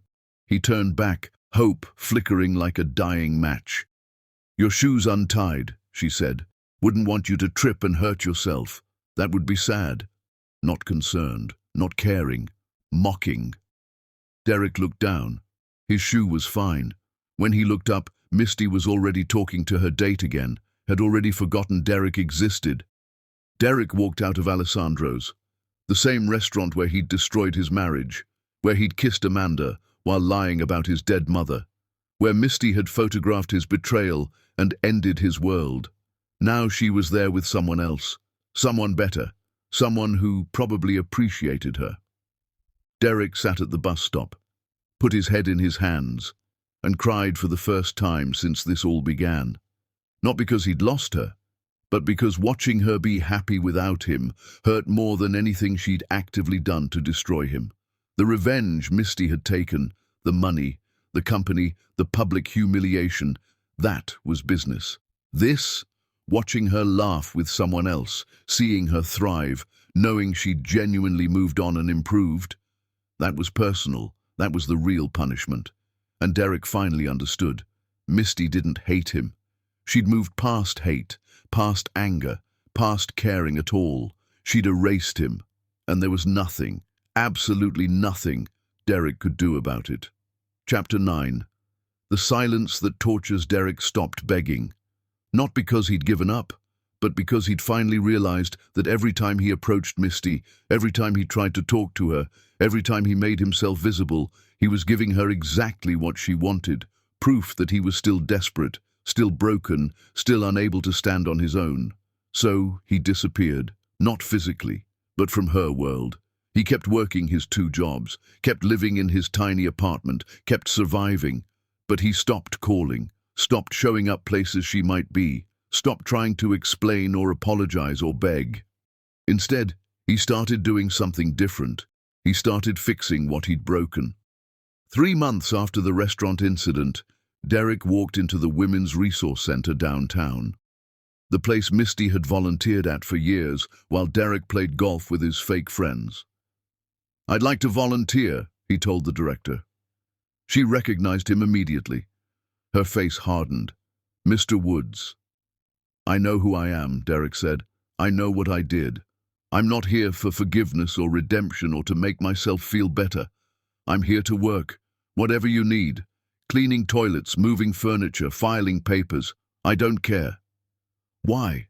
Direct. Suspicious. "Because my ex-wife gave years of her life to this place while I mocked her for wasting time on charity. Because I want to understand what she saw here that I was too selfish to see. And because these women deserve help from people who show up, not people who make excuses." The director studied him. "If you're here to get close to Misty—" "I'm here on Tuesdays and Thursdays," Derek interrupted. "I checked her calendar. She volunteers Saturdays. I'll never be here when she is." "You checked her calendar?" "It's public. On the website. I'm not stalking her. I'm avoiding her." The director's expression softened slightly. "Tuesdays and Thursdays. 4-hour shifts. You'll be working with Maria. She doesn't suffer fools." "Good," Derek said. "Neither should she." He started the next Tuesday. Maria was 67, had raised 5 kids alone, and had a bullshit detector that could spot insincerity from a mile away.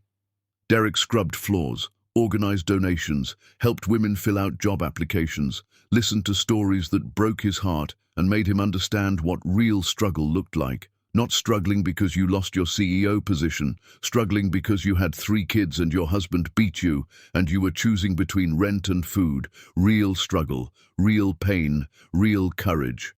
Derek had thought he was suffering, working 2 jobs, living small. These women were surviving, actually fighting for their lives and their children's futures. After the 3rd week, Maria pulled him aside. "You're different than I expected," she said. "How so?" "I thought you'd be here for show, for your ego, but you actually listen, actually care." She paused. "Why?" "Because I spent 6 years not listening to the most important person in my life," Derek said. "I'm trying to learn how." Maria nodded, didn't smile, but nodded. 4 months in, Derek started attending therapy. Not couples therapy, individual therapy, with Dr. Sarah, a woman who specialized in narcissistic behavior and emotional abuse. "I need to understand why I did what I did," Derek told her in their first session, "not to excuse it, to make sure I never do it again." They met twice a week. It was expensive. It meant skipping meals sometimes. But Derek went anyway. In therapy, Derek learned words for what he'd been: entitled, narcissistic, emotionally lazy.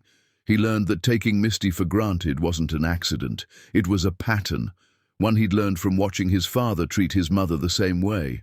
He learned that love wasn't a feeling, it was a series of choices, and he'd chosen wrong every single time. Dr. Sarah didn't coddle him. "You're here because you lost something valuable and you want it back," she said bluntly. "That's not growth, that's self-interest." "You're right," Derek said. "So how do I make it about actual change?" "You don't do it for her, you do it for you. You become someone you can respect, whether or not she ever sees it." Derek started writing letters, not to Misty, to himself.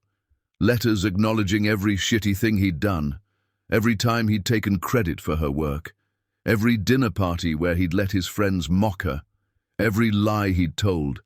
He filled notebooks, dated entries, specific memories, specific failures, not to show anyone, just to remember, to hold himself accountable. 6 months after the restaurant, Derek sent an email to everyone he'd wronged. His mother, Marcus's victims who'd lost money when the company almost collapsed, investors he'd lied to, Employees he'd treated poorly. Individual apologies, specific, no excuses, just, "I was wrong. I hurt you. I'm sorry. You don't have to accept this. You don't have to respond. I just need you to know I understand what I did." Some people wrote back. Most didn't. His mother's response was 5 words. "Actions matter more than words." Derek wrote back, "I know. I'm working on the actions." He started paying people back. Small amounts. $20 here, $50 there. To everyone he'd taken money from, everyone who'd covered his checks when his cards declined, everyone he'd stiffed on tips. He tracked every person down, sent money orders with notes. "This doesn't make it right, but it's what I owe you. I'm sorry it took so long." 9 months in, Derek quit his gas station job. Not to rest. To go back to school. Community college. Night classes, business ethics, accounting, project management. The courses he should have taken before calling himself a CEO. He worked the restaurant job 6 nights a week, took classes the other 4, slept when he could. His apartment stayed small. His car stayed broken. His life stayed hard. But something was different. He was different. He stopped checking Misty's Instagram every day, then every week, then at all. Not because he didn't care, but because obsessing over her life while not fixing his own wasn't love. It was selfishness wearing a love mask.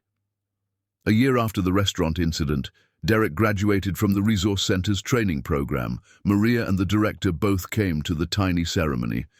"I'm proud of you," Maria said. "Not for the certificate, for showing up every single week for a year, for actually changing." "Thank you," Derek said, and meant it. That night, Derek went home to his apartment. Made dinner, actual dinner, not takeout. Sat down with his notebook. Wrote one more letter to himself. "A year ago, I destroyed my marriage because I was too arrogant to see what I had, too selfish to appreciate it, too weak to choose it when tested. I've spent this year trying to become someone different, not to win Misty back. I don't deserve that chance. Maybe I never will, but to become someone I can look at in the mirror without hating. I'm not there yet. Maybe I'll never be, but I'm trying. And for the first time in my life, I'm trying for the right reasons, not for her, for me, because I deserve to be better than I was. And the world deserves better than the man I used to be." He closed the notebook, got up, made coffee, sat by the window, and didn't think about Misty at all. For the first time in a year, he didn't check where she was, what she was doing, who she was with. He just existed. In his small apartment, in his small life, working, learning, growing, invisible to her, but finally visible to himself. The silence from Misty had been torture at first. Every day without her was agony. But now the silence was just quiet, and Derek was finally learning how to sit with himself in it. Then his phone buzzed. A text. Unknown number. He opened it. "Mr. Woods, this is Rebecca. Ms. Sanderson is hosting a charity gala in 2 months. Women's Resource Center fundraiser. You've been added to the invitation list. She didn't ask me to tell you this, but I will. She knows what you've been doing. The volunteering, the therapy, the apologies. She knows all of it. Whether or not she cares is between you and her. But you've been invited. Do with that what you will." Derek stared at the message for 5 full minutes. Then he wrote back, "Thank you for telling me. I'll be there." He put the phone down, looked out the window at the city lights, and understood. This wasn't forgiveness. This was a test. One final test. And Derek had 2 months to make sure he was ready to face it. Chapter 10. The second chance she grants like a queen. The ballroom at the Sterling Hotel held 300 people and looked like money had thrown up diamonds everywhere. Derek stood near the entrance, wearing a suit he'd bought from a thrift store and tailored himself with YouTube videos and determination. It fit, not perfectly, but honestly. Around him, tech billionaires and philanthropists mingled, holding champagne that cost more than Derek's monthly rent. He recognized faces from his old life. Nobody recognized him. He'd lost more weight. His hair was longer. His face had lines that weren't there a year ago. He looked like someone who'd lived through something hard and come out different on the other side. Derek scanned the room, looking for her, and then he saw Misty. She stood on a small stage at the far end of the ballroom, speaking to a crowd, wearing silver, her hair up, commanding the room like she was born to it. "And that's why the Women's Resource Center matters," she was saying, "because every woman deserves the chance to rebuild, to restart, to become who she was meant to be before the world told her she was less." The crowd applauded. Misty smiled. Not the fake smile Derek remembered from corporate events. Real, genuine. She looked happy. Derek stayed at the back, didn't approach, just watched. The speech ended. Misty stepped down, immediately surrounded by admirers. Derek saw his mother in the crowd, hugging Misty like they were family. They were family, more than Derek had ever been. He started to leave. This was enough.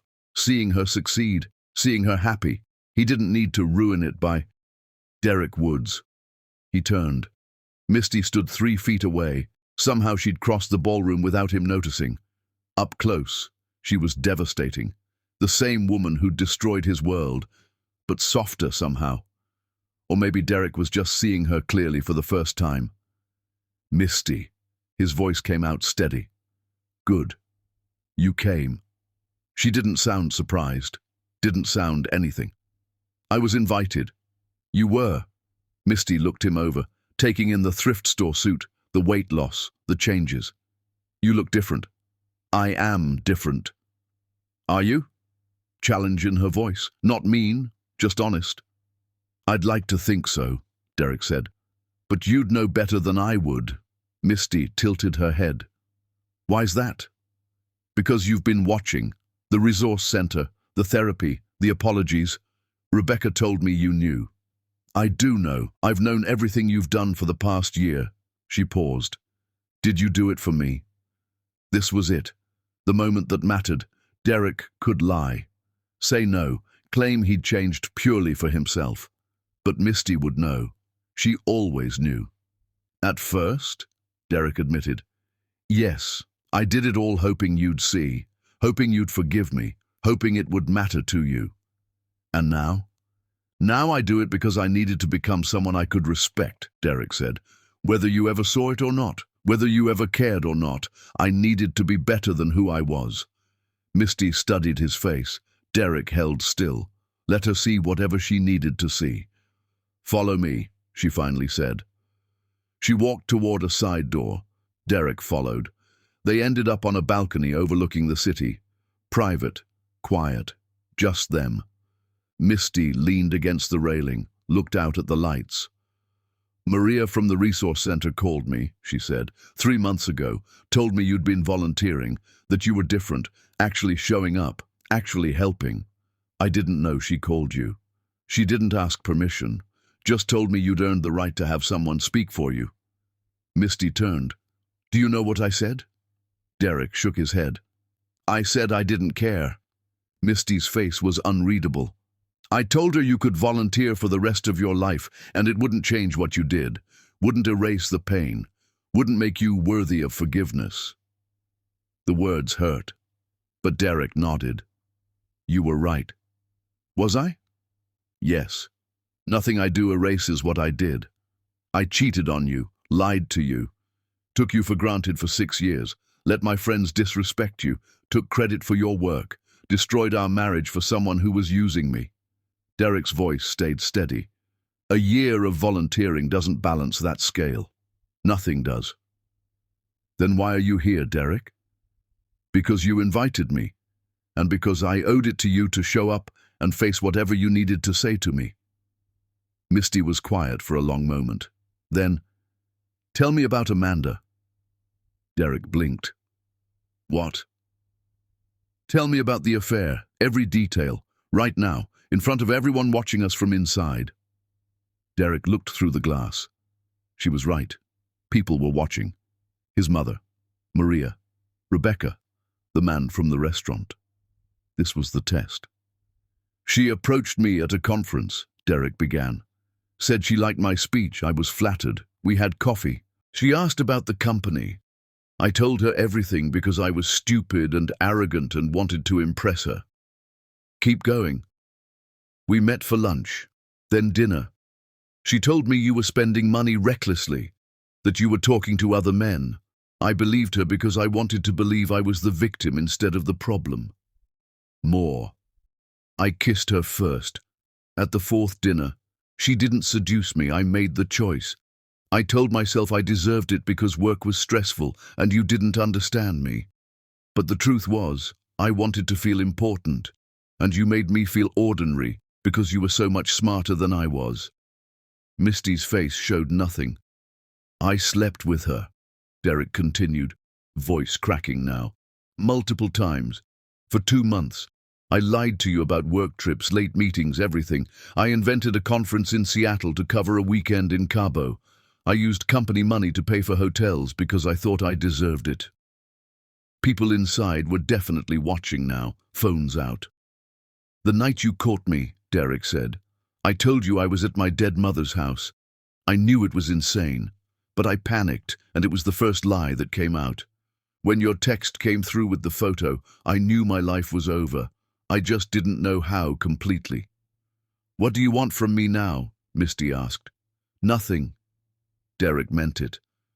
I don't want forgiveness. I don't want another chance. I don't want you to tell me it's okay. It's not okay. It will never be okay. Then what are you doing here? I'm here because you asked me to be. Because after everything I did, you still extended this invitation, and I owed it to you to show up and face you. Derek looked her in the eyes. I'm here to tell you that you were right about everything. That I was weak and selfish and stupid, that you deserved better, that I'm sorry, not sorry hoping you'll forgive me, just sorry because it's true and you needed to hear it. Misty was quiet. Inside, the party continued.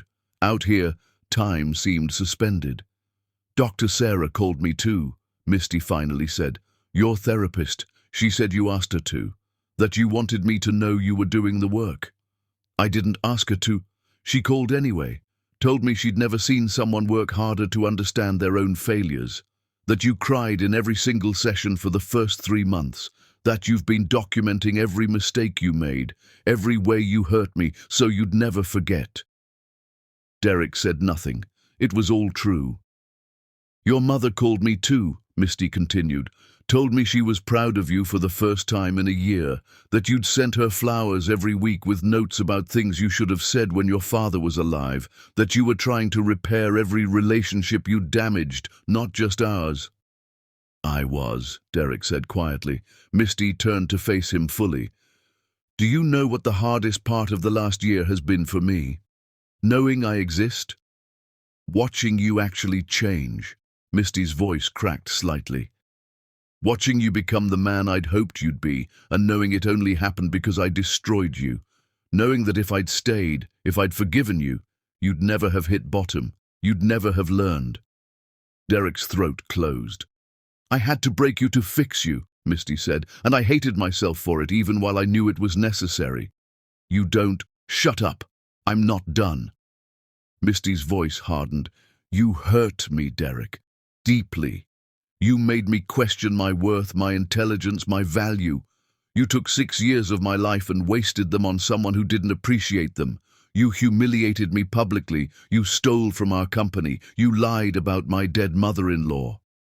Each word landed like a slap. And now you're here, Misty continued, standing in your thrift store suit that you tailored yourself, telling me you've changed, telling me you're sorry. Expecting what? Absolution. No, Derek said. Expecting nothing. I know what I did was unforgivable. I know I destroyed something irreparable. I'm not here for absolution. I'm here because you asked me to be, and I owe you at least that much. Misty stepped closer. What if I told you I'd been thinking about giving you another chance? Derek's heart stopped. I'd say you shouldn't. I'd say you deserve better. I'd say, I know what I deserve, Misty interrupted. The question is, do you know what you're asking for? I'm not asking for anything. Yes, you are. You're standing here, hoping. I can see it in your eyes. So tell me, Derek, if I gave you another chance, What would that look like? Derek took a breath. It would look like you holding all the power. Forever. It would look like a prenup giving you 90% control of everything. It would look like separate houses for as long as you wanted. It would look like me in therapy twice a week indefinitely. It would look like public accountability for everything I did wrong. It would look like you being able to walk away any time I failed to meet your standards. Misty's eyebrows rose. You've thought about this. Every day for a year. And you'd accept those terms? Without hesitation, Derek said, because they're fair. Because I broke your trust, and trust has to be rebuilt piece by piece, not handed back because I said sorry, because you're right to protect yourself from me. One mistake, Misty said. One single mistake, and you're gone forever. Do you understand that? I understand. No cheating, no lying, no taking credit for my work, no letting anyone disrespect me, no using our relationship for status or money, no treating me like anything less than the person who saved your worthless life. I understand. You'll volunteer at the resource center every single week. You'll finish your degree. You'll continue therapy. You'll apologize publicly for what you did. You'll return every single penny you stole from the company. You'll earn back every single piece of respect you lost. Yes. And even after all that, Misty said, voice dropping to something dangerous, even after years of proving yourself, I might decide you're not worth it. I might decide I'm happier alone. I might decide the man I'm dating now, yes, I'm dating someone, is better than you'll ever be, and you'll have to accept that. I will. Misty stared at him, searching his face for lies, for weakness, for the old Derek hiding behind the new one. Derek met her eyes, let her see everything. The pain, the growth, the understanding, the acceptance that he might lose even if he did everything right. Why should I believe you? Misty whispered. Because I don't have anything left to lose, Derek said. I already lost everything. The company, the money, the status, my friends, my mother's respect, my own self-respect. I already hit bottom. I already learned what happens when I take you for granted. He stepped closer, not touching, just close. I should believe you because I'm not the Derek who cheated a year ago, he continued. I'm the Derek who spent 12 months scrubbing floors, attending therapy, apologizing to everyone I hurt, and learning what it means to actually work for something instead of stealing credit. I'm the Derek who understands that you're the most brilliant person I'll ever meet, and I should spend every day grateful you're even breathing the same air as me. Misty's eyes were wet. First time Derek had seen her cry in over a year. I can't promise I'll never make mistakes, Derek said. But I can promise I'll never take you for granted again. I'll never lie to you again. I'll never let anyone disrespect you again. And if I do, you'll destroy me worse than you did last year because you'll know I had every chance to be better and chose not to. Yes, Misty said. I will. So I'm asking, Derek said, not for forgiveness, not for things to go back to how they were, but for the chance, the tiniest, most conditional, most heavily supervised chance, to prove I can be the man you deserved all along. Silence. The city lights glittered below them. Inside, the party continued. People watched through the glass. Misty wiped her eyes, fixed her makeup with one hand. Then she looked at Derek. 2 years, she said. Separate houses, supervised contact, therapy twice a week for you, couples therapy once a week for both of us, new prenup giving me full control, public accountability. One mistake and you're gone forever. Derek's legs nearly gave out. You're giving me a chance? I'm giving you the opportunity to earn a chance, Misty corrected. There's a difference. And Derek, if you mess this up, if you waste this, if you prove me wrong for believing you could change, I will destroy you so completely that what I did last year will look like mercy. Do you understand? I understand. Say it. I understand that you're giving me the opportunity to earn your trust back, that it's conditional, that it's on your terms, that you can revoke it any time, that I have to prove myself every single day for as long as you decide, and that if I fail, you'll destroy me and I'll deserve every bit of it. Misty nodded once. Good. She turned toward the ballroom door. Derek followed. At the entrance, she stopped, looked back. "Derek?" "Yes?" "Don't thank me," Misty said. "Show me, every single day. Show me you're worth this risk." "I will." "And Derek?" Her voice dropped. "I'm not doing this because I need you. I'm doing this because I want to see if the man you've become can prove he deserves to be in my life. This is your one chance. Your only chance. Don't waste it." She walked into the ballroom. Derek stood there for a moment, processing. Misty Sanderson had just given him the most conditional, most heavily restricted, most impossible second chance in history. And Derek understood with perfect clarity, this wasn't forgiveness. This was Misty offering him the chance to spend the rest of his life earning something he'd thrown away. On her terms, her timeline, her conditions, he would live separately, work twice as hard, prove himself daily, accept public scrutiny, submit to therapy, return stolen money, apologize to everyone, rebuild from nothing. And even then, she might decide he wasn't worth it. But it was a chance. More than he deserved. More than he'd hoped for. Derek walked back into the ballroom. Misty was across the room, talking to his mother and Maria. She glanced at him once. Didn't smile, didn't wave, just looked, acknowledged his presence. That was enough. Derek stayed at the back of the room, didn't approach, didn't interrupt, just watched the woman who destroyed him and rebuilt herself. The woman who was now, maybe, possibly conditionally, willing to let him try to rebuild himself too, on her terms, as it should be, as it always should have been. Because Misty Sanderson wasn't giving him a second chance out of weakness or forgiveness. She was giving him a second chance because she was strong enough to demand he earn it, and Derek was finally smart enough to understand the difference.